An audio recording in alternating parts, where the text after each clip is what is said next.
I'm seeing a politician resigning. This is America. I'm seeing a politician resigning. The word of God says in Isaiah 44 verse 26a, that confirmed the words of his servant and performed the counsel of his messenger. It was on the 31st of May 2024 when God's servant and anointed Prophet U.I. Samuel Anabasia was on a live evening program. He gave a word of prophecy that a prominent U.S. politician will resign from office. These were his words. I'm seeing a politician resigning. This is America. I'm seeing a politician resigning. Why would he resign? Why would he resign? Why would he resign? There was so much pressure. There is accusations, so much pressure in the past. I'm seeing him resigning. Like, I step down. We pray for America. On the 21st of June 2024, Al Jazeera News had it that the Deputy Assistant Secretary for Israeli-Palestinian Affairs at U.S. Department, Andrew Miller, reportedly resigned from office.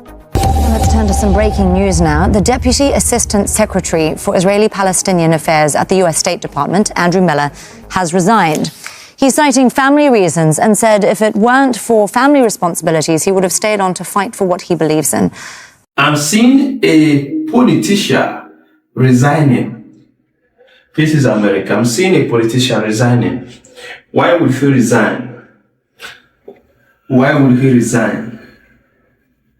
Why would he resign? There was so much pressure. There is accusations, so much pressure in the past. I'm seeing him resigning. Like, I step down. We pray for America. Multiple officials have resigned from the State Department over the Biden administration's stance on the war in Gaza. Well, let's go to Marwan Bashara, Al Jazeera's senior political analyst. He's joining us now from Paris. Marwan, Andrew Miller has been a skeptic of the administration's approach to this conflict from this beginning. His colleagues are saying that he would have fought for his beliefs if he felt he could have. I see he's saying he hasn't seen his family hardly in the last 8 months. He's not the first to resign, but certainly the most senior, I understand, with this portfolio? Well, look, I mean, judging from the Washington Post reporting on his resignation, clearly there's more to it than family obligations. Clearly, this is a thankless job to be a State Department official presided on by Secretary Antony Blinken, who basically has manipulated and monopolized decision-making in a way that left very little room for the diplomats who've been working there for decades or for years, or the specialists within the State Department. If you're not a hardcore Zionist in Blinken's State Department, there is no point being there. If you're not passionate about supporting Israel, or have been paid in order to support Israel, or have been appointed through some kind of an AIPAC arm of some sort, or some kind of those Washington insider groups that are meant to be supportive of Israel, then it's a terribly thankless job, because if you thought 37,000 people killed by Israel with the support of the United States is taking place and you can do nothing about it, well, what's the point of being there?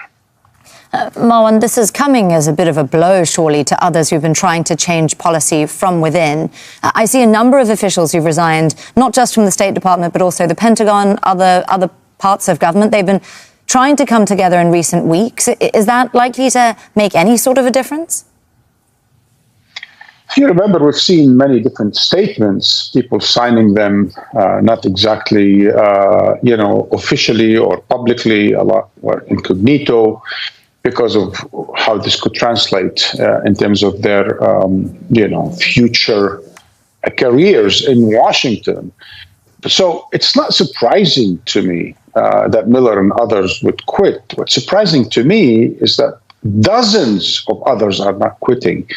Because seriously, we haven't seen anything as suspicious, as thankless as Biden-Blinken's policy on Gaza, whereby the Biden administration and its officials are continuously humiliated by their junior partners in the Israeli government, who until a couple of days ago, humiliating the Biden administration, cooking up lies about arms supplies, trying once and again to humiliate the Biden administration in a way to prepare perhaps for a Trump administration, when in fact Blinken has done so much for Netanyahu and his government of fanatics. You would think that Blinken would have probably been Israel's Secretary of State, not America's. Marwan Bashar, Al Jazeera senior political analyst there. Thank you for sharing your thoughts on this, Marwan.